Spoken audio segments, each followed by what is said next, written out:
माँ बाप जन्नत भी है और दोज़ख भी है। अब हमें इख्तियार है कि हमें जन्नत जाना है कि दोज़ख जाना है। अल्लाह फरमाता है वक़ज़ा रब्बुका अल्ला ताबुदू इल्ला इय्याहु व बिल वालिदैनि इहसाना, यानी अल्लाह के सिवा किसी की इबादत ना करो और अपने वालिदैन के साथ एहसान करो। अल्लाह तबारक व तआला की इबादत और रियाज़त के बाद कुछ हुकूकुल इबाद भी हैं, यानी बंदों के हुकूक भी हैं, और बंदों के हुकूक में सबसे पहला दर्जा माँ बाप का है।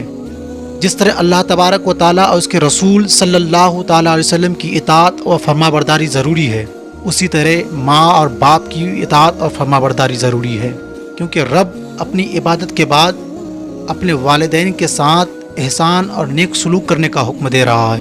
क्यों ना हो, इसलिए कि इंसान की शक्ल में पैदा होने वाला बच्चा और पैदा करने वाला वो खालिक हकीकी के दरमियान एक वसीला है, एक ज़रिया है। उस वसीले का नाम वालिदैन है, माँ बाप है। तो अल्लाह तबारक व तआला की खुशनुदी के लिए अल्लाह ताला की इताअत के बाद हम पर अपने वालिदैन की, अपने माँ बाप की इताअत और फरमाबरदारी हक़ और बरहक़ और लाजिम है। और रब फरमाता है कि अनिश्कुरली वली वालिदैका व इलैयल मसीर, यानी मेरा और तुम अपने वालिदैन का शुक्र अदा करो, क्योंकि तुम्हें लौटकर मेरे पास आना है। तो मालूम क्या हुआ कि अल्लाह तबारक व तआला की शुक्रगुजारी के साथ साथ हम पर हमारे वालिदैन की इताअत और शुक्रगुजारी ज़रूरी है। इसलिए कि बच्चा के पैदाइश से लेकर जवानी तक और बरसरे रोज़गार होने तक तमाम मसाइब और तमाम मुश्किलात माँ बाप को सहने पड़ते हैं, माँ बाप को बर्दाश्त करने होते हैं। अब चूँकि बच्चा के जी शऊर और अक्लमंद होने तक अल्लाह तबारक व तआला को पहचान सके, जान सके, तो उसके तमाम आसाइश के सामान माँ बाप को मुहैया करना पड़ते हैं। तो इस लुत्फ़ करम को देखकर अल्लाह तबारक व तआला ने फरमाया कि वालिदैन की रज़ा में मेरी रज़ा है। अगर तुम मुझे खुश करना चाहते हो तो तुम अपने माँ बाप को खुश करो, अपने वालिदैन को खुश करो।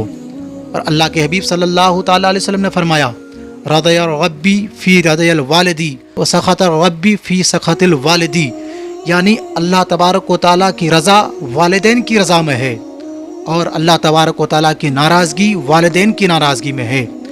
अगर तुम्हारा माँ बाप तुमसे खुश हैं, तुमसे रज़ा हैं, तो तुम्हारा रब भी तुमसे खुश है। अब अगर तुम्हारे माँ बाप तुमसे नाखुश हैं, तुमसे नाराज़ हैं, तो समझ लेना कि तुम्हारा रब भी तुमसे नाराज़ है, तुमसे नाखुश हैं। मेरे दोस्तों बुजुर्गों, माँ बाप का दर्जा बहुत बड़ा दर्जा है। आप एक हदीस पाक से पता कर सकते हैं। एक सहाबी थे, वो नबी करीम सल्लल्लाहु तआला अलैहि वसल्लम के बारगाह में हाजिर हुए और अर्ज़ की या रसूल अल्लाह सल्लल्लाहु तआला अलैहि वसल्लम, वालिदैन का औलाद पर क्या हक़ है? तो नबी पाक सल्लल्लाहु तआला अलैहि वसल्लम ने फरमाया हुमा जन्नतु का और नारू का, वो तेरे लिए जन्नत भी हो सकते हैं और तेरे लिए दोज़ख भी हो सकते हैं। हुज़ूर फरमाते हैं अगर तुमने अपने माँ बाप की फरमाबरदारी कर ली, अगर तुमने अपने माँ बाप को खुश कर लिया, अपने वालिदैन को खुश कर लिया, तो समझ लो तेरे लिए जन्नत है, तू जन्नत का हक़दार है। और अगर तूने अपने माँ बाप को नाराज़ किया, अपने माँ बाप की नाफरमानी की, तो समझ लेना तेरे लिए दोज़ख की आग का अज़ाब तैयार है, तू जहन्नम में जाएगा, तू जहन्नम का मुस्तहिक बन जाएगा। तो मेरे दोस्त बुज़ुर्गों, पता क्या चला कि माँ बाप जन्नत भी है और दोज़ख भी है। अब हमें इख्तियार है कि हमें जन्नत जाना है कि दोज़ख जाना है।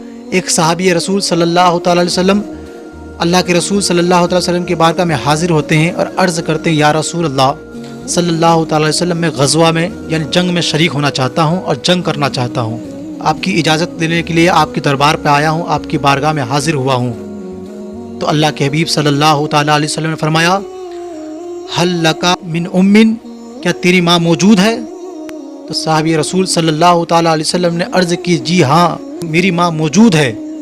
तो नबी पाक सल्लल्लाहु तआला अलैहि वसल्लम ने फरमाया कि जाओ फलज़िमहा फ़इन्नल जन्नता इंदा रिजलिहा, कि जाओ अपने माँ की खिदमत को लाजिम रख, क्योंकि उसके कदम के नीचे जन्नत है। और एक हदीस पाक में अल्लाह के रसूल सल्लल्लाहु तआला अलैहि वसल्लम फरमाते हैं कि अल जन्नतु तहता अक़दामिल उम्महात, यानी जन्नत माँओं के कदमों के नीचे है, माँओं के कदमों के तले है। तो जिसे जन्नत की तलब है, जिसे जन्नत जाने का शौक़ है, तो वह माँ बाप की खिदमत करे, वह माँ बाप को रज़ा करे। माँ बाप को नाखुश करने से जहन्नम का मुस्तहिक हो सकते हैं। अगर अल्लाह को राज़ी करना चाहते हो تو اپنے والدین کو راضی کرو، اپنے ماں باپ کو خوش کرو، اللہ تبارک و تعالیٰ تم سے خوش ہو جائے گا۔ ماں باپ کا درجہ بہت بڑا درجہ ہے۔